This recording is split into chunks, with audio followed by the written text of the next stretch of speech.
श्री शिवाय नमस्तुभ्यम श्री स्वामी समर्थ भक्तो नमस्कार। भक्तो आता पितृपक्ष तोंडावरती येऊन ठेपलेला आहे आणि या पितृपक्षाचा स्पेशल व्हिडिओ म्हणून आज मी हा व्हिडिओ पितृदोषावरचा व्हिडिओ बनवत आहे। या व्हिडिओमध्ये आपण सर्वात प्रथम पितृदोषाची लक्षणे कोणती आणि आपल्या कुटुंबावर, आपल्या घरावर किंवा वैयक्तिक स्वतःवरती पितृदोष आहे हे नेमकं आयडेंटिफाय कसं करावं, त्याची लक्षणे कुठली हे बघूया। त्यानंतर पितृदोषाची कारणे बघूया आणि सर्वात शेवटी या पितृदोषावरचे सोपे उपाय घरच्या घरी कसे करता येतील हे सुद्धा बघूया। आता हा व्हिडिओ तयार करण्याचा नेमका उद्देश काय, तर बरेच जण कमेंट्स करतात किंवा वैयक्तिक त्यांच्या काही अडीअडचणी सांगतात त्यांच्या कुंडलीमध्ये, किंवा ते तोंडाने सांगतात की आम्हाला आमच्या कुंडलीमध्ये पितृदोष निघालेला आहे। या पितृदोषासाठी जेव्हा ते हरिद्वार किंवा त्या ठिकाणी असणारे त्र्यंबकेश्वर, शनीच्या 3.5 पीठापैकी एक असणारं राक्षस भुवन इत्यादी स्थानावरती जाऊन त्या ठिकाणी नारायण, नागबळी, त्रिपिंड, श्राद्ध इत्यादी क्रियाविधी करून सुद्धा घेतात। परंतु हे सर्व विधी करून सुद्धा घरची परिस्थिती मात्र सुधारत नाही, उलट ती जास्त हालाकीची बनते आणि अशा वेळेला त्या व्यक्तीच्या कुंडलीवरचा विश्वास उडून जातो। धर्मशास्त्राला तो व्यक्ती नाव ठेवायला लागतो, कारण त्र्यंबकेश्वर किंवा त्या ठिकाणी हरिद्वार म्हणा किंवा राक्षस भुवन अशा ठिकाणी जे काही पंडित असतात, पुरोहित असतात, महाराज असतात, यांची दक्षिणा भली मोठी दांडगी असते, सर्वसामान्यांच्या खिशाला परवडणारी नसते। नुकतंच एक उदाहरण सांगायचं झालं तर माझ्याच परिचयाची एक महिला मागच्या वर्षी त्र्यंबकेश्वरला जाऊन आली। तिथे तिच्याकडून 26,000 रुपये एका कुटुंबाची फी घेण्यात आली। त्यामध्ये त्यांनी नारायण, नागबली हा विधी तिचा केला। 26,000 रुपये खर्च करून सुद्धा जैसे ते तशीच परिस्थिती कायम राहिली। उलट पहिल्यापेक्षा घरच्या हालातीची जी आहे ती बडतरी झाली। आता हालातीची बडतरी म्हणजे त्या ठिकाणी जो काही त्रास होता तो दुपटीने वाढला। आता हे सांगण्यामागे कारण काय, की बऱ्याच जणांच्या बोंबा आहेत की मोठ्या मोठ्या तीर्थक्षेत्री मोठ्या मोठ्या पूजा घालून सुद्धा पितृदोषाला कवडीचा फरक पडलेला नाही। असं नेमकं का होतं हे सुद्धा आज आपण या व्हिडिओत बघणार आहोत। चला सर्वात प्रथम विषयाला सुरुवात करूयात, ते म्हणजे पितृदोष म्हणजे काय हे समजावून घेण्यापासून। तर पहा बघतो, पितृदोष शब्दाचा आपल्याला अर्थ काढायचा झाला तर त्याच्याच नावामध्ये दडलेला आहे। पहिला शब्द आहे पितृ, दुसरा आहे दोष। पितृ म्हणजे काय, तर आपले पितर म्हणजे आपल्या घरातील ज्येष्ठ व्यक्ती जे सध्या हयात नाही, सध्या जिवंत नाही, परंतु त्यांचे आपल्यावरती काहीतरी ऋण आहे, ऋणानुबंधन होते आणि ते मृत्यू पावल्याच्या नंतर सुद्धा आपण त्यांच्या ऋणातून पूर्णपणे मुक्त होऊ शकत नाही। अशा आपल्या पूर्वजांना, आपल्या घरातील ज्येष्ठ वारलेल्या व्यक्तींना त्या ठिकाणी पित्र असं म्हणतात। बरं, हे जे काही पित्र असतात हे पित्र नेमकं कुठले पित्र असू शकतात, तर मी तुम्हाला सांगतो, तुमचे आई, तुमचे वडील, आजी आजोबा, काका काकू यांचे पित्र तर तुम्हाला लागू असतातच, परंतु त्याचबरोबर तुम्हाला तुमच्या मामेकोळ्याच्या पित्रांना सुद्धा पिंड द्यावं लागतं। म्हणजेच तुमच्या आईचे आई, आईचे वडील, मामा मामी अशा पद्धतीनुसार तुमच्या आजोळचे आणि मामेकोळ्याचे दोन्ही प्रकारचे पित्र हे तुम्हाला त्या ठिकाणी लागू असतात। बघतो, हा विषय फार कमी जणांना माहिती आहे, परंतु जेव्हा आपण तर्पण करायला बसतो किंवा पिंडदान करायला बसतो तेव्हा आपल्याला आईच्या नातेवाईकांचा गणोगत आणि वडिलांच्या नातेवाईकांचे गणोगत अशा दोन्ही प्रकारच्या गणोगतांची पिंडदान आणि तर्पण करावे लागतात। याबरोबरच तुम्ही जर एखाद्या व्यक्तीची निपुत्रिकाची जमीन घेतलेली असेल किंवा ती तुम्हाला दान म्हणून मिळालेली असेल किंवा तुम्ही कोणाचे दत्तक पुत्र असाल तर अशा निपुत्रिकाची, थोडक्यामध्ये ज्याला त्या ठिकाणी बुडिताची जमीन असं म्हणतात, अशी बुडिताची मालमत्ता तुम्ही वावरत असाल किंवा तिचा उपभोग घेत असाल तर या मालमत्तेचा उपभोग घेतल्यामुळे सुद्धा तुम्हाला पितृदोष लागतो। त्यांचे पिंडदान, तर्पण तुम्हाला करावं लागतं। याबरोबरच जर तुम्ही एखाद्या जाती किंवा परजातीच्या व्यक्तीचा सांभाळ तुमच्या घरामध्ये केला असेल, जसा ती व्यक्ती तुमची नातेवाईक असो किंवा नसो, तुमच्या रक्ताची असो वा नसो, तुमच्या जातीची, धर्माची असो वा नसो, परंतु ती व्यक्ती जर बराच काळ तुमच्याकडे वास्तव्याला असेल आणि त्या व्यक्तीचा मृत्यू जर तुमच्या घरामध्ये झाला असेल तर अशा व्यक्तीचा सुद्धा आणि पिंडदान करण्याचा अधिकार त्या घराच्या कर्त्या पुरुषाला म्हणजेच मालकाला प्राप्त होतो आणि मी सांगेल अशाने तो करावा। जसं की आमच्या देवगड गावाला एका माने कुटुंब आहे। आता या माने कुटुंबाची हकीकत अशी की यांना घरामध्ये बरकत नव्हती, पैशाला पैसा टिकत नव्हता, कर्जबाजारी पण वाढलेलं होतं। एक आमच्या परिचयाच्या गुरूंकडे ते आले आणि त्यांनी त्यांना विचारलं की बाबा, या ठिकाणी आम्ही काय करावं। त्यांनी जेव्हा ध्यान योगामध्ये बसून त्यांच्यासाठी चिंतन लावलं आणि त्यांच्यासाठी त्यांच्या दैवी शक्तीचे ते व्हायब्रेशन पाठवत होते, तेव्हा त्यांच्यासमोर एका माळी समाजाची वृद्ध महिला येऊन उभी राहिली। त्या महिलेने त्यांना ध्यान योगामध्ये सांगितलं की मी जातीने माळी नाही। आता ती म्हातारी बोलत होती, तिच्या भाषेमध्ये, लँग्वेजमध्ये ती त्यांना ते बोललेली ते ऍक्युरेट शब्द सांगत होती। तर ते शब्द असे होते, मी माळीन आहे आणि मला इथे जिलेबी खाण्याची इच्छा आहे. गुरुजी थोडेसे शॉक झाले. मग त्यांनी हा प्रश्न त्या कामेताईंना विचारला की काही माळी समाजाच्या एखाद्या वृद्ध महिलेचा तुमच्या घरामध्ये काही संबंध होता का, कारण हे जातीने कुमावत आहे. मग ती म्हातारी वृद्ध महिला माळी सांगत होती, हो. त्या कामेताई म्हटल्या की आम्ही ज्या जागेमध्ये राहतो ती जागा पूर्वी एका माळ्याच्या वृद्ध महिलेची होती. ती महिला निपुत्रिक होती.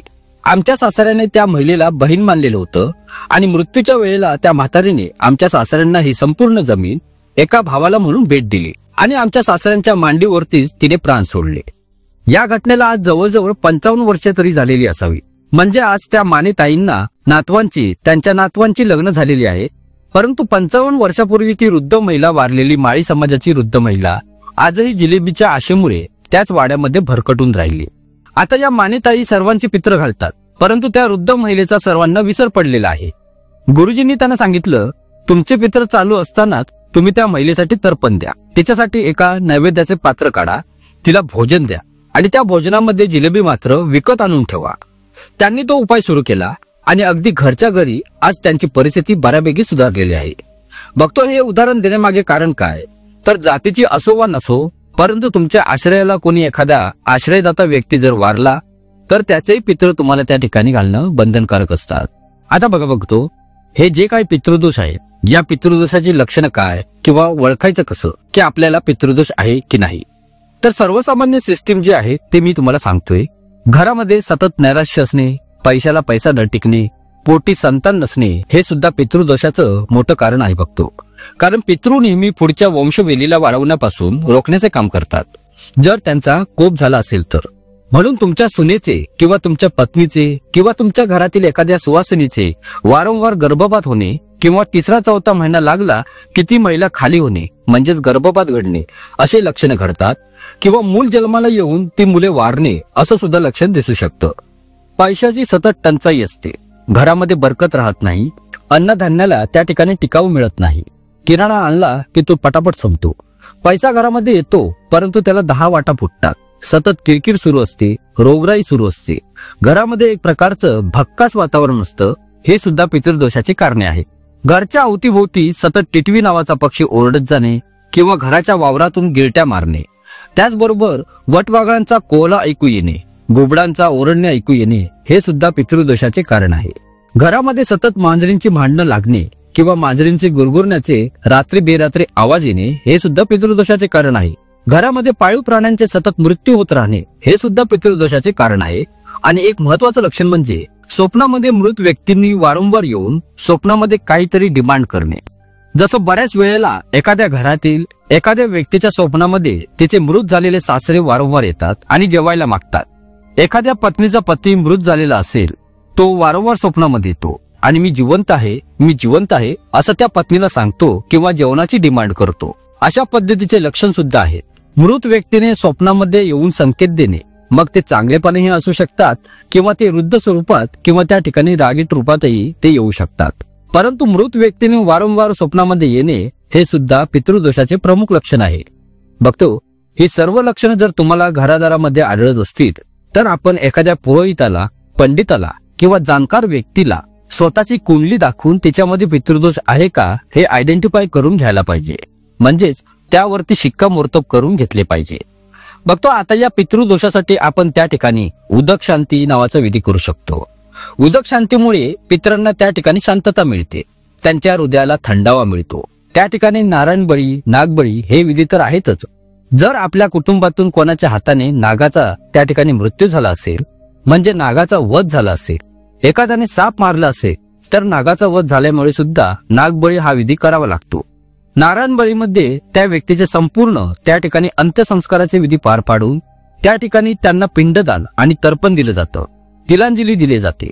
परंतु नारायण बळी, नागबळी किंवा त्या ठिकाणी त्रिपिंडी, श्राद्ध, उदक शांती अशा किंवा भरणी श्राद्ध हे मृत व्यक्ती झाल्याच्या नंतर 6 महिन्यांमध्ये जे करायचं असतं, असे निरनिराळ्या प्रकारचे श्राद्ध करून सुद्धा फरक का पडत नाही हे सुद्धा आपण जाणून घेऊयात.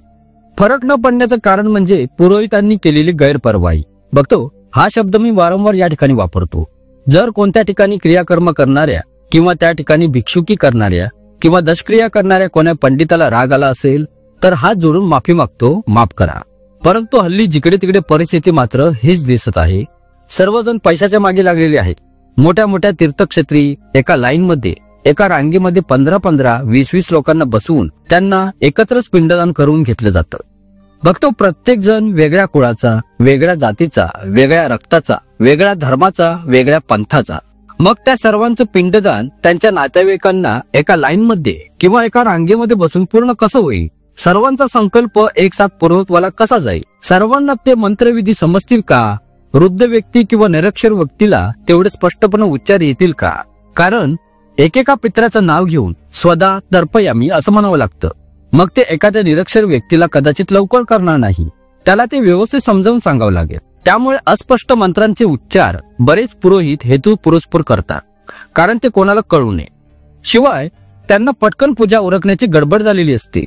त्यामागचे शास्त्र ते समजावून सांगत नाहीत, कारण दुसरं यजमान, दुसरं गिराईक त्यांचं पुढे उभं असतं आणि धंदेवाईक स्वरूप असल्यामुळे विधी अर्धवट राहतात. पूर्णपणे त्या ठिकाणचे तिलांजली, तिलोदक, तर्पण आणि पिंडदान पितरांना पोहोचत नाही. त्यांची सुद्धा शांतता होत नाही आणि त्यामुळे नारायण नागबळी करून सुद्धा, मोठ्या मोठ्या तीर्थक्षेत्रावरून जाऊन सुद्धा आणि हजारोनी पैसे खर्च करून सुद्धा घरी आल्यावर ते पित्र अधिक जास्त चेकाळतात, खवळतात आणि ते कुटुंबाच्या मागे हात धुवून लागतात. म्हणून परिस्थिती दुप्पट बेताने खराब होत जाते. बघतो आता या ठिकाणी आपण यावरती काय काय उपाय केले पाहिजे हे सुद्धा समजून घेऊयात. परंतु हा जो पितृपक्ष असतो, या पितृपक्षाच्या 15वड्यामध्ये आपण काय केले पाहिजे आणि काय नाही हे सुद्धा समजावून घेऊ. पितरांना त्या ठिकाणी कसं घरच्या घरी तर्पण द्यावे हे मी समजावून सांगेन. नैवेद्य कुठला द्यायचा, कसा द्यायचा, कोणत्या दिशेला ठेवायचं ते सुद्धा मी थोडक्यामध्ये समजावून सांगणार आहे. पहा बघतो, पितृ 15वडा म्हणजेच पितृपक्ष. तर हा त्या ठिकाणी पौर्णिमेपासून ते सर्व पितृपर्यंत साधारणतः 15 दिवसांचा पक्ष आहे. म्हणजे 15 दिवसांचा 15वडा आहे. हा त्या ठिकाणी पितरांना समर्पित आहे. आता पितरांना जरी तो समर्पित असला तरी सुद्धा त्या ठिकाणी पितरांच्या सोबतच आपण देवतांची पूजा सुद्धा केली पाहिजे. म्हणजेच पितृपक्षामध्ये बरेच जण देवी देवतांना आंघोळ घालत नाही, देवी देवतांना दिवा लावत नाही, देवघर 15 दिवस झाकून ठेवतात. बघतो ही अतिशय चुकीची पद्धत आहे. या 15 दिवसांमध्ये आपण अधिकाधिक प्रमाणामध्ये ईश्वर सेवा केली पाहिजे. अधिकाधिक प्रमाणामध्ये स्तोत्रांचे पठण, मंत्रांचे पठण केले पाहिजे. आपली नैमित्तिक जी उपासना असेल ती सुरू ठेवली पाहिजे.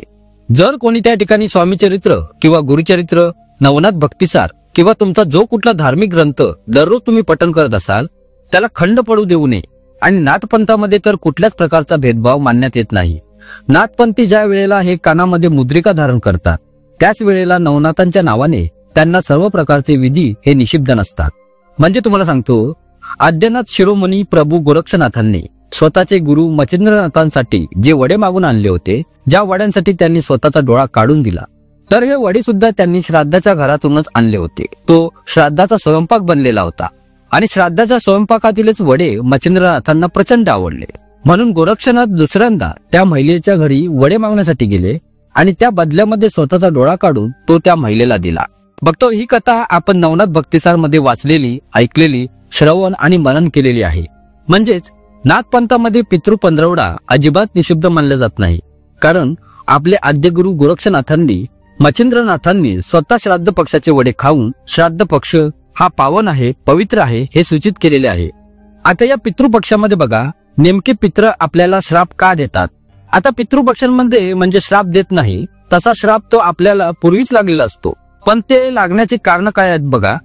तुमच्या कुटुंबामध्ये ज्या व्यक्तींचा मृत्यू होतो, मग तिथे आजी असो, आजोबा असो, काका असो, काकू असो, आई असो, वडील असो किंवा इतर त्यांचे जुने पूर्वज असो, हे पूर्वज ज्या वेळेला स्वतःचा देह सोडतात, तर देह सोडत असताना त्यांचा मनोमय कोश हा त्या ठिकाणी पृथ्वीच्या आभामंडळामध्येच फिरत राहतो. तो पूर्णपणे मुक्त होत नाही. स्वतःच्या कुटुंबाभोवती, स्वतःच्या शेतीभोवती, घराभोवती, दाराभोवती, गावाभोवती, वाडीभोवती, स्वतःच्या कंपनीभोवती, त्यांच्या कामाच्या ठिकाणी, थोडक्यात जिथे जिथे जिवंतपणे त्यांचा अधिक लोभ होता, अशा त्यांच्या सर्व कार्यक्षेत्री हा त्यांचा आत्मा, त्यांचा मनोमय कोश भ्रमण करत असतो. आता हा आत्मा ज्या वेळेला भ्रमण करतो त्यावेळेला जशा प्रकारच्या तृष्णा, आणि तृष्णा म्हणजे भूक आणि तहान, जशी आपल्या जिवंत मनुष्याला आहे तशीच भूक आणि तहान या लिंग देहाला म्हणजेच मृत आत्म्याला सुद्धा असते. परंतु मृत्यू झाल्यानंतर आपण त्यांना 13व्याचा 13वा भोजन देतो आणि त्यांच्या अन्नपाणी बंद करून टाकतो. मग त्या ठिकाणी होते काय की भुकेने आणि तहानेने व्याकुळलेले हे आत्मे स्वतःच्या नातेवाईकांना जेव्हा चांगलं चुंगलं खाताना पाहतात, त्यांना फिरताना पाहतात, चांगले चुंगले कपडे घालताना पाहतात, अगदी आनंदामध्ये पाहतात, तेव्हा त्यांच्या मनामध्ये एक भावना निर्माण होते की हे सर्व व्यक्ती आम्ही मृत झाल्यामुळे आम्हाला विसरलेले आहेत. स्वतः मात्र खात पित आहेत, हसत आहेत, खेळत आहेत, झोपत आहेत, परंतु आम्हाला कुठल्याही प्रकारचे यांनी स्थान दिलेले नाही. आणि या भावनेपोटी त्यांच्या मनामध्ये कुठेतरी आसुरी भावना निर्माण होते. आणि ही आसुरी भावना निर्माण झाल्यामुळे मग ते कुटुंबाला श्राप देतात. बघतो, हे श्राप देण्याचे प्रमुख कारण म्हणजे त्यांना न मिळणारे अन्न आणि पाणी. म्हणजे तुमच्या लक्षात येईल, पितरांचं सर्व घोडं कुठे अडलेलं आहे, तर त्यांच्या पिंडदानाशी, त्यांच्या तर्पणपाशी, त्यांच्या नैवेद्यापाशी. म्हणून पिंडदान, तर्पण आणि त्यांचा नैवेद्य हा त्यांना दिला गेलाच पाहिजे. जर तो त्यांना दिला गेला नाही तर पितृदोष लागणं हमखास शक्य आहे, किंवा तो लागतो म्हणजे लागतोच. मग मी वरील सांगितल्याप्रमाणे सर्व लक्षणं सुरू होतात. आता नेमका हा जो पितृदोष आहे तर हा लागू नये यासाठी तुम्ही काय केलं पाहिजे? तर यासाठी तुम्ही पितृपक्षामध्ये एखाद्या योग्य पुरोहितांच्या हाताने स्वतःच्या पितरांच्या नावाने पिंडदान करून घेतलं पाहिजे, तर्पण करून घेतलं पाहिजे, तिलांजली, तिलोदक पितरांना दिलं पाहिजे. हे यजमानांनी स्वतःच्या एखाद्या हाताने न करता एखाद्या पुरोहिताच्या हाताने, असे मी का म्हणतो? कारण पुरोहितांना त्यांच्या मंत्रशास्त्राचं सखोल ज्ञान असतं. ते व्यवस्थित पद्धतीनुसार ते विधी करून घेतील. परंतु जर पुरोहित मिळत नसतील किंवा त्र्यंबकेश्वर, राक्षस भुवन आणि त्या ठिकाणची असणारी गया अशा ठिकाणी जाणं ही शक्य तुम्हाला नसेल, तर मग घरच्या घरी कसं करायचं ते मी थोडक्यामध्ये समजावतो. व्यवस्थित लक्ष देऊन ऐका. फक्त सर्वप्रथम तुम्ही भात शिजवावा. हा भात शिजत असताना त्यामध्ये मीठ घालू नये, पांढरा भात शिजवावा. या भाताचे त्या ठिकाणी पिंड पाडावे, म्हणजेच गोळे पाडावे. या गोळ्यांवरती आपण त्या ठिकाणी काळे तीळ वाहावे आणि हे गोळे पितरांच्या नावाने वाहत्या पानामध्ये प्रवाहित करावे. बघतो, हा अतिशय साधा विधी मी सांगत आहे. यामध्ये भरपूर चुका सुद्धा आहेत, कारण विशिष्ट प्रकारे त्यावरती तिलोकी, तिलांजली द्यावी लागते, नंतर ती प्रवाहित करायची असतात. परंतु या ठिकाणी सर्वसामान्यांच्या सोयीसाठी मी सोप्या भाषेत सांगतो. असं केलं तरी सुद्धा चालेल की गोळे तयार करायचे, त्यावरती काळे तीळ व्हायचे आणि पितरांच्या नावाने वाहत्या पाण्यामध्ये ते विसर्जित करायचे. दुसरा विधी आहे तो म्हणजे तर्पण देणे. फक्त तर्पण देत असताना ते तर्पण आपल्याला तिलोदकाने द्यायचं आहे. तिलोदक म्हणजे काय? तर तिलोदक या शब्दाचा अर्थ होतो तिल अधिक उदक. तिल म्हणजे आपल्या घरामध्ये असणारे तीळ आणि उदक म्हणजे पाणी. म्हणजे पाण्यामध्ये तीळ टाकून त्यांचं त्या ठिकाणी तिलांजली देणे. तिलांजली म्हणजे तीळ टाकून पाण्यामध्ये पितरांना अंजली देणे. आता अंजली म्हणजेच नमस्कार करणे, त्यांना शरण जाणे. आता तीळ पाण्यामध्ये टाकायचे कुठले? तर काळे तीळ पाण्यामध्ये टाकावे, पात्रामध्ये घ्यावे. एका पळीने ते पाणी ढवळून घ्यावं. डाव्या हाताने ते पाणी उजव्या हातावरती टाकावं आणि अंगठाने ते पाणी खाली विसर्जित करावं. आणि एकेका पित्राच्या नावाने त्या ठिकाणी 11 वेळेला तिलांजली द्यावी. म्हणजेच समजा एखाद्या व्यक्तीच्या वडिलांचे नाव त्या ठिकाणी जयराम फाळके आहे, मग त्यांनी स्मरण करावं, माझे पिता, माझे वडील, माझे पप्पा जयराम फाळके यांच्या स्मृती प्रीत्यर्थ मी त्यांना या ठिकाणी तर्पण देत आहे. जयराम फाळकेंनी, माझ्या वडिलांनी हे तर्पण स्वीकारावं, असा मनातल्या मनामध्ये उच्चारण करून पळीने त्या हातामध्ये तिळाचं पाणी घ्यावं आणि ते त्या ठिकाणी असणारं स्वदा तर्पयामी बोलून सोडून द्यायचं आहे. ते अंगठ्यावरून खाली ताटात पडलं पाहिजे. पुन्हा दुसऱ्यांदा स्वदा तर्पयामी, स्वदा तर्पयामी, स्वदा तर्पयामी अशा पद्धतीनुसार एकेका व्यक्तीला 11 वेळेला तिलांजली द्यावी. मग जेवढे तुमचे नातेवाईक तुम्हाला आठवत असतील, जे काही मृत झालेले आहेत, तेवढ्यांच्या नावाने ती द्यावी. सर्वप्रथम आपल्या भावकीच्या लोकांची घरात कुटुंबाची देऊन द्यावी. त्यानंतर आपल्या मामे कुळामध्ये जे मृत झाले असतील त्यांच्या नावाची सुद्धा द्यावी. अशा पद्धतीनुसार आपल्याला तिलांजली, तिलोदक देऊन घ्यायचं आहे. बघतो, त्यानंतरचा जो विधी येतो तो म्हणजे पितरांना नैवेद्य देणे. पितरांना पितृपक्षामध्ये तर नैवेद्य द्यावाच द्यावा. ते व्यक्ती ज्या तारखेला वारले त्या तारखेला नेमकी कुठली तिथी होती, ती तिथी शोधून त्याद्वारे आपल्याला पितरांची तिथी कळते. त्या तिथीवरती त्या पितरांना भोजन द्यावे. एका कुटुंबामध्ये जर 2 किंवा 3 व्यक्तींचा मृत्यू झाला असेल तर अशा व्यक्तींना बऱ्याच वेळेला आपण गडबडीमध्ये एकाच दिवशी श्राद्ध करतो किंवा त्यांना भोजन देतो, जे चुकीचं आहे. त्या तिथीवरती त्याच व्यक्तीला भोजन द्यावे. म्हणजे जर 3 व्यक्ती मृत झाले असतील तर एकूण पितृपक्षामध्ये आपण 3 वेळेला त्यांना भोजन द्यावं, 3 वेळेला पिंडदान द्यावं, 3 वेळेला त्यांच्या नावाने त्या ठिकाणी असणारं तर्पण द्यावं.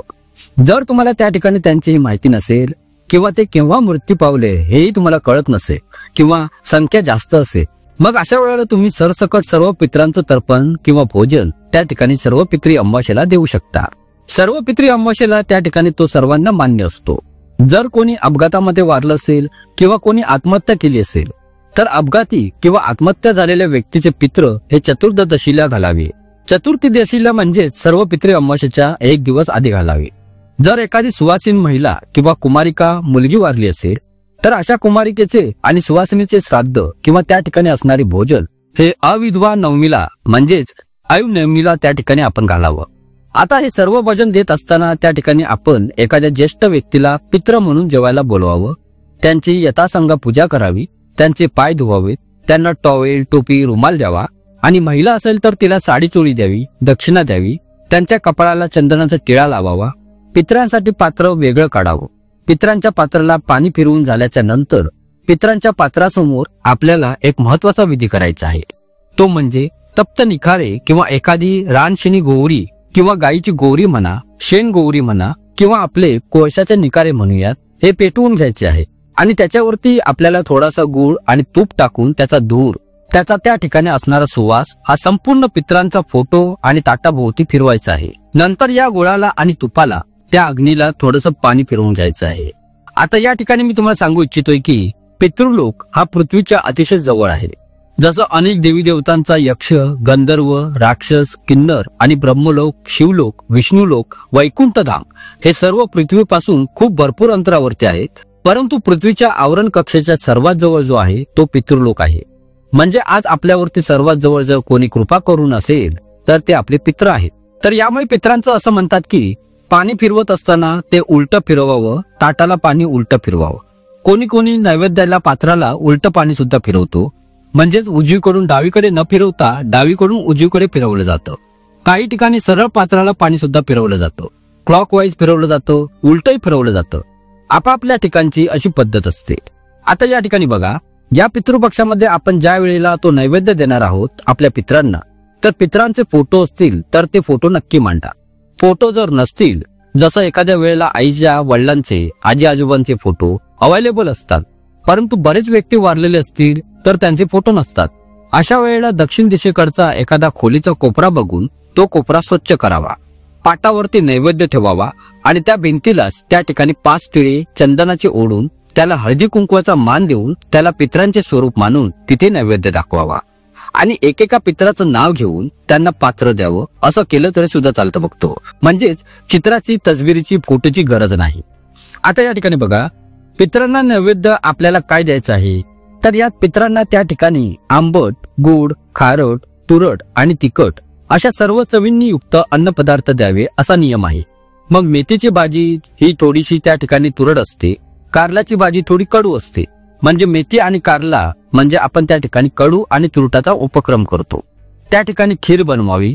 खीर ही दुधापासून बनलेली असल्यामुळे ती पितरांना अतिशय जास्त प्रिय आहे. या खिरीमध्ये भरपूर बेदाणे, तूप, साखर इत्यादी चांगल्यातील चांगले, उत्तमातील उत्तम मावा सुद्धा घालावा. तूप भरपूर घालावं म्हणजे गोड चव त्यांना मिळून जाते. तिखट म्हणून त्या ठिकाणी असणारी आमटी असेल, पुरणपोळी असेल किंवा पातोड्याची भाजी असेल, चून गोळ्याची भाजी असेल, प्रत्येक ठिकाणची पद्धत वेगळी आहे, पण तिखट पदार्थ कुठला तरी असावा. सोबतच पुऱ्या असेल, चपाती असतील, पुरणपोळी असेल, यापैकी तुम्हाला जे पदार्थ ठेवायचे ते ठेवावे. आंबट म्हणून कढी मात्र नक्की करावी. हा झाला त्या ठिकाणचा बेसिक मेन्यू. त्या ठिकाणी भात सुद्धा असावा. या भातावरती वरण टाकून त्यावरती तुपाची धार नक्की सोडावी.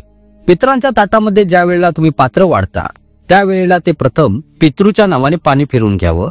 त्यानंतर ज्या व्यक्तींना तुम्ही जेवायला बोलवलेलं आहे त्या पितृ महिलेला किंवा पुरुषाला जेवायला बसवावं. आणि नियम असा आहे की पितृ जेवायला बसलेल्या व्यक्तीने बडबड करत जेवण करू नये, तर मौन धारण करत जेवण करावं. आता कारण असं म्हणतात, पितृ जेवायला बसलेल्या व्यक्तीने जर बडबड केली तर पितृ जेवायचे थांबतात, म्हणून त्यांनी मौन व्रत धारण करून जेवण करावं. जो पदार्थ हवा असेल तो पदार्थ त्याने फक्त इशाऱ्यानेच मागावा आणि घरच्या यजमानाने किंवा यजमानीने त्यांचा तो इशारा ओळखूनच त्यांना तो पदार्थ वाढावा. अशा पद्धतीनुसार त्या ठिकाणी पितृ घालत असतात. बघतो आता पितराच्या ताटामध्ये अजून एक महत्वाचा पदार्थ आपण द्यायचा आहे, तो म्हणजे उडदाच्या डाळीपासून बनलेले भजे किंवा वडे. उडदाच्या डाळीपासून बनलेली भजी किंवा वडे यांचे विशेष असं महत्व आहे. याबरोबर दुसरा पदार्थ आहे तो म्हणजे लाल भोपळ्याची भाजी, भेंडीची भाजी आणि कारल्याची भाजी. हे पदार्थ सुद्धा पात्रामध्ये नक्कीच असावे. आता या मागचे शास्त्र बघा काय आहे.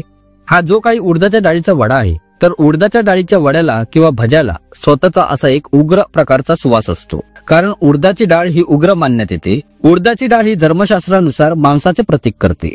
जसं बकऱ्याचं मांस आहे त्या ठिकाणी कोंबडीचं मांस आहे. अशाच प्रकारे एक शाकाहारी बळी म्हणून उडदाच्या डाळीकडे बघितलं जातं.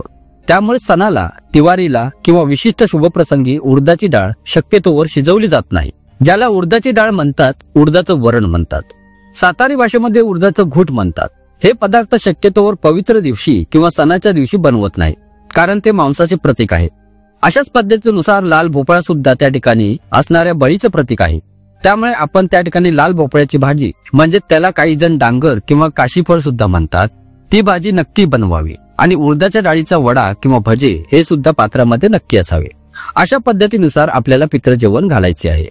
आता काही जणांची पंचायत अशी होती की बरेच जण पित्र वारलेले आहेत, मग एवढ्यांची श्राद्ध घालायला किंवा पित्र घालायला परवडत नाही. मग अशांनी सरसकट सर्व पित्रे अमावस्येला घातली तरी सुद्धा चालतं. जसं मी माझं स्वतःचं उदाहरण देतो की मला एकूण 11 जणांची पात्र काढावी लागतात. कारण आमच्या कुटुंबामधील बऱ्याच जणांचा मृत्यू झाला. वडिलांकडच्या व्यक्तींचाही मृत्यू झाला, आईकडच्या कुटुंबाच्या व्यक्तींचाही मृत्यू झाला. अशा सर्व कारणामुळे एकूण 11 पात्र काढायची असतात. त्यामुळे सलग पितृपक्षामध्ये दररोज 11 दिवस काही नैवेद्य दाखवणे शक्य होत नाही. मग आम्ही हा सर्व पित्रे अमावस्येलाच करतो. असे जर कोणाच्या घरामध्ये 3, 4, 5 जणांचे पितृ राहत असतील तर त्यांनी सरसकट सर्व पित्रे अमावस्येला केलं तरी सुद्धा चालतं. आता या ठिकाणी बघा, पितृपक्षामध्ये काय करावं आणि काय करू नये हे सुद्धा सांगतोय. पितृपक्षामध्ये ज्या दिवशी आपल्या घराचे पित्र आहे त्या दिवशी आपले केस कर्तन करू नये, म्हणजेच आपले केस कापू नये. घरातील कुठल्याही व्यक्तीने करू नये. तसेच त्या दिवशी कोणीही आपल्या शरीराचे मर्दन मालिश करून घेऊ नये, म्हणजेच बॉडी मसाज करून घेऊ नये. त्या दिवशी घरामध्ये कोणी मांसाहार किंवा मद्यपान चुकून सुद्धा करू नये. पित्राच्या दिवशी घरामध्ये मांसाहार शिजवू नये. बऱ्याच ठिकाणी पित्राला मांसाहार दाखवला जातो आणि हे मी काही कुटुंबामध्ये पाहिलेलंही आहे. तर ते लोक असं म्हणतात की आमच्या घरचे लोक मटण खात होते म्हणून आम्ही पितृपक्षाला कोंबडा कापतो. तर इथे मी आपणास हे सांगू इच्छितोय, ते जिवंतपणे जरी मटण खात असले किंवा कोंबडा खात असले किंवा 80-85 जनता मांसाहारी आहे, परंतु मृत्यूनंतर ते पितृलोकांमध्ये समाविष्ट झाले, म्हणजे ते देवता स्वरूपाला प्राप्त झाले आणि कनिष्ठ प्रकारचे आपण त्यांना पितृदेवता म्हणतो. अशा या पितृदेवतांना त्या ठिकाणी मांस, मटण, अंडी आणि दारू दाखवणे, बिडी, सिगरेट आणि चिलीम दाखवणे हे गावंढळपणाचे लक्षण आहे बघतो. तसले प्रकार तुम्ही कुणी करू नये, कारण त्यांच्या मांसाहाराची व्यवस्था आपण ऑलरेडी केलेली आहे. लाल भोपळ्याची भाजी जी आहे ती मांसाचे प्रतीक आहे. त्या ठिकाणी असणारा उडदाचा वडा किंवा उडदाचे भजे हे त्या ठिकाणचे बळीचे प्रतीक आहे, मांसाचे प्रतीक आहे, उग्रवास आहे. त्याला ऑलरेडी धर्मशास्त्राने ते त्यामध्ये सांगितलेलं असल्यामुळे वरतून आपल्याला प्राण्यांचे मांस देण्याची काहीच गरज नाही. ते आपल्याला पाप आहे. बघतो आता पुढचा विषय म्हणजे पित्र दाखवायच्या वेळेला किंवा पित्र जेवू घालत असताना रडणे, ओरडणे टाळावे. आता असे का, तर होते काय की एखाद्या कुटुंबामध्ये आपल्या एखाद्या जवळच्या व्यक्तीचा मृत्यू होतो. त्याच्या मृत्यूला जेमतेम 1-2 वर्ष झालेली असतात. त्यांचे नवीन पितृ सुरू होतात. आपल्याला आपल्या भावना, आवेश आवरत नाही. त्या व्यक्तीच्या फोटोकडे बघून आपल्याला जुन्या आठवणींची स्मृती उफाळून येते आणि मग त्या व्यक्तीच्या घरचे लोक ऐन नैवेद्य दाखवायच्या वेळेला जोराजोराने रडायला, ओक्साबोक्सी व हमरायला सुरुवात करतात. सूक्ष्म रूपाने तुमचे पित्र तिथे जेवणासाठी उपस्थित झाल्यामुळे आपल्या प्रियजनांना असा कोलाहल करताना पाहून, रडताना पाहून ते दुःखी होतात. ते सुद्धा त्या ठिकाणी दुःख व्यक्त करतात आणि भोजन करणे टाळतात.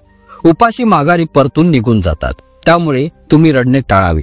जोपर्यंत ते जिवंत होते तोपर्यंत त्यांचे ऋणानुबंध आपण चांगले जपले. ते आता मृत झालेले आहेत, त्यांना हसऱ्या चेहऱ्याने नैवेद्य दाखवला गेला पाहिजे. आता पितृपक्षामध्ये आणखीन काही गोष्टी करू नये, त्या अशा की देवपूजा बंद करू नये. मी मगाशी सांगितलं असं दररोज पूजा तुम्ही नक्कीच करावी. बरं, या पितृपक्षामध्ये परडी वगैरे भरू नये.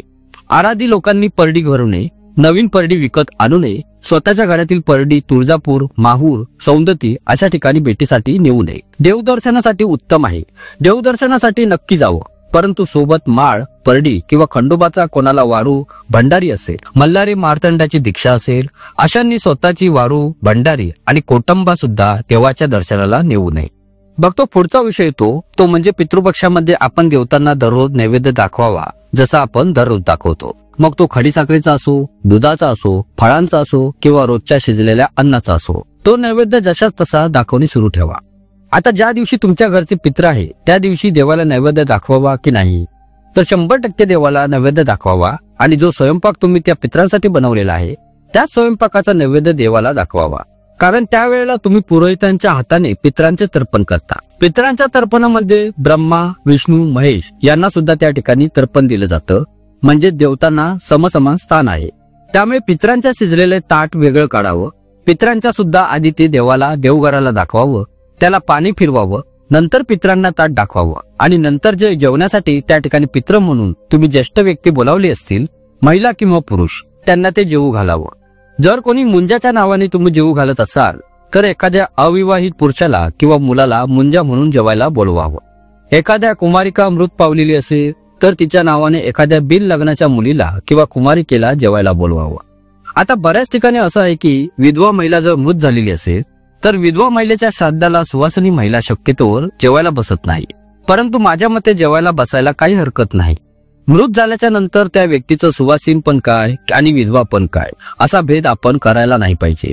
मुळामध्ये मी विधवा प्रथा मानतच नाही.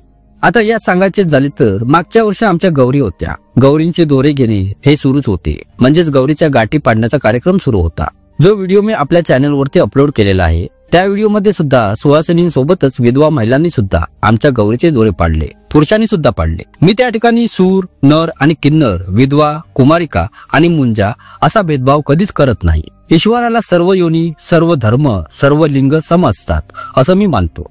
अशा पद्धतीनुसार आपण पितृपक्ष त्या ठिकाणी पाळावा. बघतो या पितृपक्षामध्ये शुभकर्म करावे की करू नये, तर शक्यतोवर शुभकर्म पितृपक्षामध्ये करू नये. जसं एखाद्या दुकानाची, हॉटेलची, दवाखान्याची ओपनिंग असेल किंवा नवीन घरामध्ये प्रवेश असेल असं तुम्ही करू नये, असं मी तरी वैयक्तिक मानतो. तो आपण नवरात्रीमध्ये किंवा दसरा दिवाळीमध्ये करावा. अशा पद्धतीनुसार आपण त्या ठिकाणी पितरांचे पालन करावं. फक्त आता शेवटच्या टप्प्याकडे येतो की आपण मोठमोठ्या पूजा करून थकलेलो असलो किंवा कधी गेलेलो जरी नसलो पूजा करायला, तरी घरच्या घरी असं काय करता येईल याच्यामुळे पित्र आपल्यावरती शांत राहतील किंवा कृपा ठेवतील. तर पितृपक्षामध्ये रोज 15 दिवस आपण एखाद्या पिंपळच्या झाडाला त्या ठिकाणी लोटाभर पाणी अर्पण करावं. फक्त हे लोटाभर पाणी पिंपळ झाडाच्या बुंद्याला म्हणजेच खोडाला अर्पण करावं. पिंपळ झाडाला हळद, कुंकू, भस्म, त्या ठिकाणी असणारा चंदन या 4 वस्तू वाहाव्यात. त्यानंतर दक्षिण दिशेकडे तोंड करून उभं राहावं आणि मनातल्या मनामध्ये पिंपलयन ऋषींचे स्मरण करावे. त्यानंतर त्या ठिकाणी असणाऱ्या पितरांचे सुद्धा स्मरण करावे आणि पितरांना विनंती करावी की माझ्या कुटुंबाच्या हुकल्या चुकल्या सर्व पितरांनो, मी तुमच्या कुटुंबाचा एक अंश आहे. माझं काही चुकलं असेल तर मला क्षमा करा. मी हे पाणी तुमच्या नावाने पिंपळ वृक्षाला अर्पण करत आहे, हे तुम्ही ग्रहण करा. असं म्हणून तुम्ही त्या ठिकाणी पिंपळ वृक्षाला सुद्धा पाणी अर्पण करावं. फक्त दररोज 15 दिवस वृक्षाला पाणी अर्पण करावं. दररोज शक्य नसेल तर निदान शनिवारच्या शनिवारी आणि अमावस्या आणि पौर्णिमेला तरी ते अर्पण करावं. हा विधी तुम्ही दर अमावस्याला सुद्धा करू शकता. म्हणजे पितृपक्षाचा तर आहेच आहे, परंतु 12ही महिने करण्यासाठी हा अतिशय उत्तम असा पितृशांतीचा उपाय मानण्यात आलेला आहे.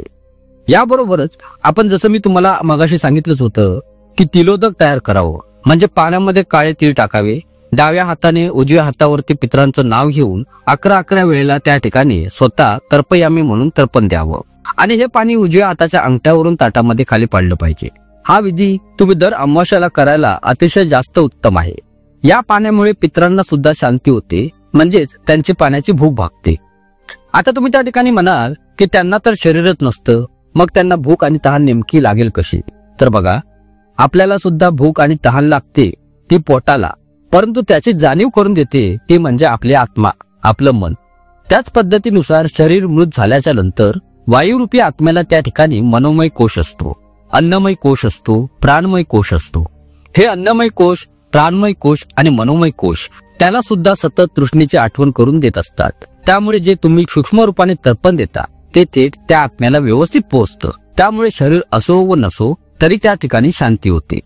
आता असा एक प्रश्न विचारण्यात येतो की दादा, आज आपण एखाद्या पितराला तर्पण देऊ लागलो किंवा पिंडदान देऊ लागलो किंवा नैवेद्य देऊ लागलो आणि जर त्या पितराला पुढचा जन्म मिळाला असेल, मग हे तर्पण देऊन पिंडदान देऊन काय फायदा? जसं कोणी म्हणतं की किंवा माझे वडीलच माझ्या पोटी आले, कोणी म्हणतं आमचे आजोबा आमच्या मुलीच्या पोटी आले, कोणी म्हणतं माझी एक आत्या वारली होती पण ती आत्या मुलगी म्हणून माझ्या पोटी जन्मी आलेली आहे, आता तिला पित्र देण्याची गरज नाही कारण तिने दुसरा देह घेतलेला आहे. आता या प्रश्नाची उत्तरे आपण या ठिकाणी घेऊ. जरी त्या व्यक्तीला नवीन जन्म मिळाला असेल किंवा पुनर्जन्म मिळाला असेल किंवा ती व्यक्ती कोणाच्या पोटी आली असेल, तरी सुद्धा त्या मृत व्यक्तीच्या नावाने तर्पण, पिंडदान आणि नैवेद्य दिलेच पाहिजे. आता याचं कारण असं, जेव्हा तुम्ही त्या व्यक्तीला तर्पण, पिंडदान आणि त्या ठिकाणची जलदान विधी करता, त्यावेळेला त्या व्यक्तीला जरी पुढचा जन्म मिळाला असला, मग तो कुत्र्याचा मिळो, वाघाचा मिळो, मांजरीचा मिळो, गाढवाचा मिळो, एखाद्या चांगल्या कबुतराचा मिळो, पक्षाचा मिळो किंवा त्या ठिकाणी एखाद्या मनुष्याचा किंवा नारीचा मिळो, त्या जन्मामध्ये त्यांना होणारे जे दुःख असतात, जे कष्ट असतात, ते कमी होण्यासाठी मदत होते. म्हणजे तुम्ही इकडे तर्पण देता, अन्नदान देता, पुढच्या जन्मामध्ये तो जिथे जन्माला आला असेल तिथे सुद्धा त्याला जास्त दुःखांची, कष्टांचा सामना म्हणजे सहन करावा लागत नाही आणि त्यामुळेच तर्पण देणे हे बंधनकारक आहे.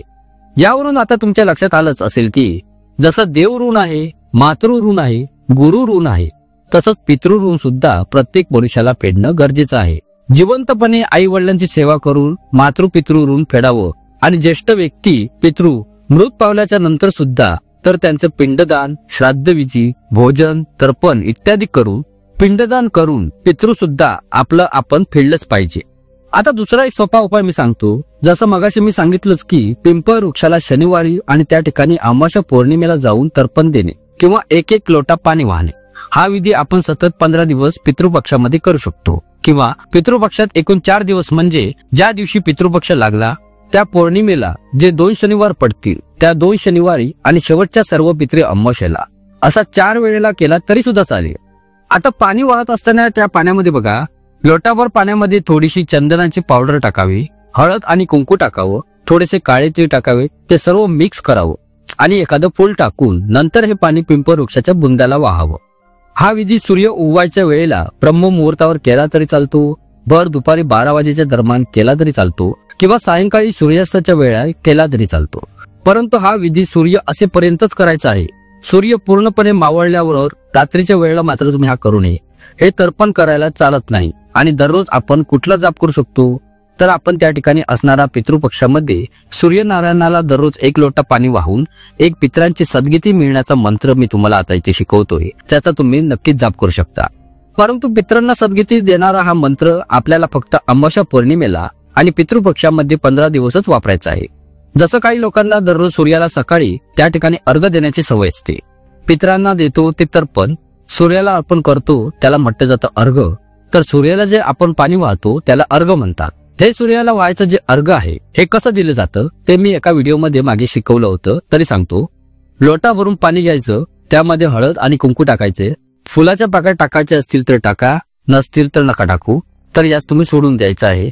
आणि सूर्यनारायणाच्या पूर्व दिशेला तोंड करून उगवत्या सूर्याला किंवा माथ्यावरती आलेल्या सूर्याला हळद आणि कुंकू अर्पण करायचं आणि ओम सूर्याय नमः, ओम सूर्याय नमः, ओम सूर्याय नमः किंवा ओम रविराजाय नमः, ओम भास्कराय नमः, ओम मित्राय नमः, अशा पद्धतीनुसार सूर्याची जी काही नावं आहेत यापैकी सूर्याच्या कुठल्याही एका नावाचा जाप करून 11 वेळेला तो जाप करायचा आहे. बहुतांशी मी सजेस्ट करेन की ओम सूर्याय नमः हा मंत्र त्या ठिकाणी उत्तम आहे. 11 वेळेला या मंत्राचा उच्चार करून स्वतःच्या डोक्याच्या उंचवट्यावरून आपण ते पाणी जमिनीवरती प्रवाहित करायचं आणि जमिनीवर प्रवाहित करताना खाली मात्र एखादं तबक ठेवावं आणि सूर्याला वाहिलेले अर्घ त्या तबकामध्ये जमा करावं. हे तबकामध्ये जमा झालेले अर्घ स्वतःच्या कपाळाला, गळ्याला आणि दोन्ही छातींना लावावं, नंतर ते विसर्जन करावं. हा विधी आपण दररोज केलाच पाहिजे. यामुळे नवग्रहांचे बॅलन्स संतुलित राहतं. परंतु पितृपक्षामध्ये काय करायचं आहे, हा मंत्र थोडासा बदलून घ्यायचा आहे आणि या पितृपक्षामध्ये आपण ओम सूर्याय नमः याच्या ऐवजी ओम घृणी सूर्याय नमः, ओम घृणी सूर्याय नमः, ओम घृणी सूर्याय नमः, म्हणजेच सूर्याय नमःच्या आधी आपण घृणी शब्द लावला म्हणजेच पितरांसाठी, तर हे पण त्या ठिकाणी पोचतं. आणि त्या सूर्यनारायणाला प्रार्थना करायची आहे की हे सूर्यनारायणा, मी पितृपक्षामध्ये सतत 15 दिवस तुला हे अर्घ्य वाहणार आहे. माझ्या समस्त पितरांना तू सद्गती मिळवून दे, पुढच्या जन्मामध्ये मोक्षगती मिळवून दे. अशा पद्धतीनुसार त्यांना प्रार्थना करून आपण ते पाणी वाहायचं आहे. जे भक्त 12 महिने सूर्याला अर्घ्य वाहत नसतील त्यांनी फक्त या 15 दिवसापुरते हे अर्घ्य वाहिलं तरी सुद्धा चालतं. आता त्या ठिकाणी 15 दिवसांमध्ये आपण दररोज त्या ठिकाणी असणारे पितृ स्त्रोत म्हणू शकतो, ज्यामध्ये पितरांची आपल्यावर कृपा राहील. किंवा त्या ठिकाणी असणारा आपण एक पितरांचा जाप सुद्धा करू शकतो. जो जाप असा आहे, ओम पितरभ्यो नमः, ओम पितरभ्यो नमः, ओम पितरभ्यो नमः, ओम पितरभ्यो नमः, ओम पितरभ्यो नमः, बघतो अशा पद्धतीनुसार 15 दिवसांमध्ये किंवा दर अमावस्येला जेव्हा जेव्हा आपण पितरांना तर्पण, पिंडदान किंवा तिलांजली देऊ तेव्हा तेव्हा आपण 108 वेळेला या मंत्राचा जाप करू शकतो. आपण दैनंदिन देवासाठी जी माळ वापरतो, आपली जपमाळ वापरतो, त्याच माळेवर हा जाप केला तरी सुद्धा चालतो. पितरांसाठी अशी वेगळी माळ घेण्याची तुम्हाला गरज नाही. फक्त देवघरापाशी बसून हा जाप न करता एखाद्या स्वतंत्र खोलीमध्ये बसावं, दक्षिण दिशेकडे तोंड करावं, समोर 2 अगरबत्त्या लावाव्यात, एक तुपाचा दिवा लावावा आणि त्या ठिकाणी दक्षिण दिशेकडे तोंड करून 108 वेळेला या मंत्राचा जाप करून मनोमन पितरांना नमस्कार करावा. बघतो याने सुद्धा भरपूर प्रमाणामध्ये पितृ संतुष्ट होतात. कारण आपल्याला होणारा नमस्कार 108 वेळा होणारा जप पाहून ते मनामधून अत्याधिक आशीर्वाद तुम्हाला देतात. आता आणखीन एक सोपा मी तुम्हाला सांगतो. जसं मी याआधी तुम्हाला सांगितलंच आहे की पितृ शाप देण्याचं प्रमुख कारण म्हणजे अन्न आणि पाण्याची त्यांना वाटणारी आसक्ती. म्हणून दर अमावस्येला जर शक्य नसेल तर एक पितरांसाठी नैवेद्याचे पात्र घराच्या बाहेर दक्षिण दिशेला नक्कीच ठेवावं. बघतो आपल्यापैकी काही जण त्या ठिकाणी दाराच्या बाहेर फक्त दहीभात ठेवतात आणि त्यांना तसलं म्हणे स्वामी समर्थ केंद्रामध्ये सांगितलं. स्वामी समर्थ केंद्रामध्ये सांगितलं असेल ते ठीक आहे, त्यांना काही मी नाव ठेवत नाही. परंतु माझ्या कल्पनेनुसार दही आणि भात हा शूद्र कनिष्ठ देवतांना आणि पिशाच्य शक्तींना दिला जातो. त्यामुळे पितृ हे देवतागणामध्ये मोडत असल्यामुळे त्यांना फक्त दहीभात देणे त्यांचा अपमान आहे. जे तुम्ही घरामध्ये जेवायला बनवले ना तेच त्यांना द्या आणि दर अमावस्येसाठी थोडासा गोड नैवेद्य करायचं कामही पडलं तर काय हरकत आहे. म्हणून मी सांगेन दर अमावस्येला खीरपुरी किंवा खीर चपाती, उडदाचे भजे किंवा वडे, कढी आणि एक तिखट भाजी, थोडासा भात, त्याच्यावरती तूप आणि वरण अशा पद्धतीनुसार एक पंचपक्वानाचं ताट तयार करून याचा नैवेद्य प्रथम देवघराला दाखवा. दुसरा नैवेद्य पितरांच्या नावाने आपल्या घरामध्ये दक्षिण दिशेकडे ठेवून त्याला पाणी फिरवावं, त्याचे घास मोडावेत. हा घास प्रत्येक पितरांच्या नावाने एक मोडावा. जसं तुमचे वडील मृत पावले असतील त्यांच्या नावाने घास मोडावा, आईच्या नावाने मोडावा. अजून काका, चुलते, आजी आजोबा, मामा मामी, काका काकू हे सर्व जेवढे मृत पावलेले असतील तुम्हाला आठवत असतील त्यांच्या सर्वांच्या नावाने एक घास मोडावा. अशा पद्धतीनुसार तुम्ही घास मोडून दक्षिण दिशेला घराच्या बाहेर नेऊन पत्रावळीवरती हा नैवेद्य ठेवावा. एका प्लास्टिकच्या ग्लासामध्ये तिथे पाणी ठेवावं. पुन्हा त्याला पाणी फिरवावं आणि तिथे 2 अगरबत्त्या लावून मनोमन पितरांची प्रार्थना करावी. अशा पद्धतीनुसार दर अमावस्येला हा विधी जर केला तर सतत 11 अमावस्या तुम्ही हा विधी करा. 100% तुमच्यावरील पित्र शांत होतील म्हणजे होतीलच. तुम्हाला कुठल्याही महातीर्थांवरती जाऊन भली मोठी दक्षिणा मोजण्याची गरज नाही. आणखीन एक प्रश्न निर्माण होतो तो असा की जर 5 वर्षांच्या खालील मृत व्यक्ती पावला असेल म्हणजे बालक मृत पावला असेल तर त्याचे पित्र द्यावे का? तर 5 वर्षांच्या खालील बालकाचे पित्र देण्याची खरं पाहता आवश्यकता नसते. परंतु तरी मी सांगेन की त्यांच्या नावाने तर्पण, पिंडदान आणि नैवेद्य दाखवलेला केव्हाही चांगला. कारण त्यांना त्या ठिकाणी मुंजा स्वरूप प्राप्त झालेलं असतं. त्यामुळे त्यांना नैवेद्य दिलेला कधीही चांगला. आता दुसरा विषय म्हणजे एक चुकीची प्रथा मला या ठिकाणी सांगायची आहे. ती प्रथा अशी की एका कुटुंबाचा मी तुम्हाला इथे उदाहरण देतोय. एका कुटुंबामध्ये एकदा एका सुवासीन वारलेली होती. आता ती सुवासीन त्या घराची आजी होती आणि आजोबा सुद्धा वारलेले होते. आता आजोबांची तिथी येत होती दशमी म्हणजे पितरांची तिथी होती दशमी. आता त्या घरचे लोक काय करायचे की दशमी तिथीलाच आजीला आणि आजोबांना दोघांना एकत्र जेवू घालायचे. बघतो धर्मशास्त्रानुसार जी महिला सुवासिनी मृत्यू पावलेली होती त्या सुवासिनी महिलेचे पित्र हे नवमीलाच घातले गेले पाहिजे म्हणजे अविधवा नवमीला. अविधवा नवमीला ज्याला गावंढळ भाषेमध्ये ते म्हणतात त्या दिवशी घातले गेले पाहिजे. परंतु इथे झाले काय की त्यांनी एका पंडिताला विचारलं तर त्या पंडिताने सांगितलं की जोपर्यंत नवरा जेवत नाही तोपर्यंत बायको सुद्धा जेवत नाही. म्हणून नवरा जेवणार दशमीला कारण आजोबांची जी मृत्यूची तिथी आहे ती दशमी आहे. म्हणून दशमीलाच त्या म्हातारी आजी आजोबा दोघांनाही जेवू घाला. नाहीतर आजोबा आजीला जेवू देणार नाहीत. आणि यांनी तसंच सुरू केलं. आणि मग काय ती आजी सारखी स्वप्नामध्ये येऊन रडायला लागली. 2-3 वेळेला ती म्हातारी आजी त्यांच्या कुटुंबामध्ये स्वप्नामध्ये येऊन रडत होती. हा विषय मला जेव्हा माहीत झाला मी त्यांचा तो प्रश्न ऐकला. सहज विचारलं, आजी तुमच्या विधवा वारल्या होत्या की सुवासिनी होत्या? ते म्हटल्या सुवासिनी होत्या.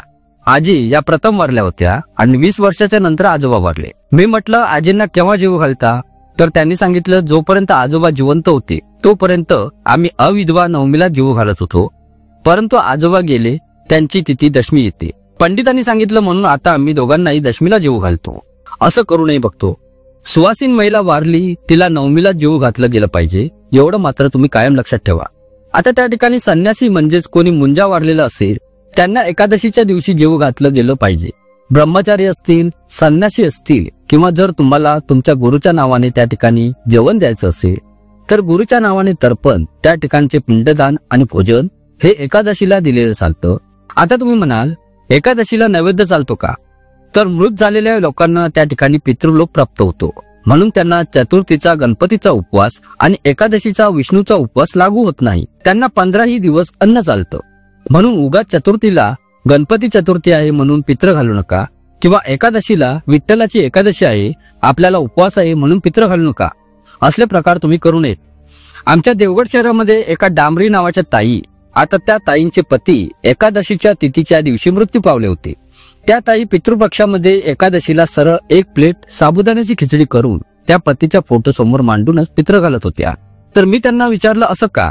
तर त्या म्हटल्या, माझे पती हरिभक्त पारायण होते, एकादशीचे कट्टर उपवास धरत होते आणि एकादशीच्या दिवशी त्यांचा मृत्यू झाला, म्हणून मी त्यांना साबुदाण्याची खिचडी देते. मी त्यांना हसून उत्तर दिलं की डांबरे ताई, जिवंतपणे त्यांनी भरपूर साबुदाण्याची खिचडी खाल्ली, ते आता विटले आहे. आता त्यांना अन्न द्या. आणि पुढच्या वर्षीपासून त्या ताईंनी अन्नाचा नैवेद्य त्यांच्या मिस्टरांना सुरू केला. आता तुम्हीच बघा किती लहान लहान उदाहरणं असतात, परंतु शिकायला भरपूर काही मिळतं, हो की नाही? आणि बऱ्याच वेळेला असं असतं की मला सुद्धा कळत नाही की आपल्या चॅनलचा व्हिडिओ बराच मोठा होतो, परंतु या व्हिडिओमध्ये मला असं वाटतं हातचं राखून काही ठेवू नये. जेवढं माझ्याजवळ आहे ना तेवढं मी मुक्त असताना ज्ञान देत जावं. ज्ञान नेहमी दिल्याने वाढतं, म्हणून व्हिडिओ मोठा झाला तरी चालेल, पण शेवटपर्यंत ऐकत राहण्यामध्येच मजा आहे, खरं ज्ञान कळतं. तर बघतो अशा पद्धतीनुसार आपण पितृपक्षाचे त्या ठिकाणी नियम पाळावेत. मी जे मगाशी पिंपळाच्या वृक्षाला पाणी वाहायचं तोडगं दिलं असेल, तर दर अमावस्येला पितरांना अन्न देण्याचं तोडगं दिलं असेल, हे विधी तुम्ही करत राहावेत. दर अमावस्येला आणि पितृपक्षामध्ये एकूण 4 वेळेला निदान 2 शनिवार आणि अमावस्या पौर्णिमा तिलोदक म्हणजे तिलांजली द्यावी.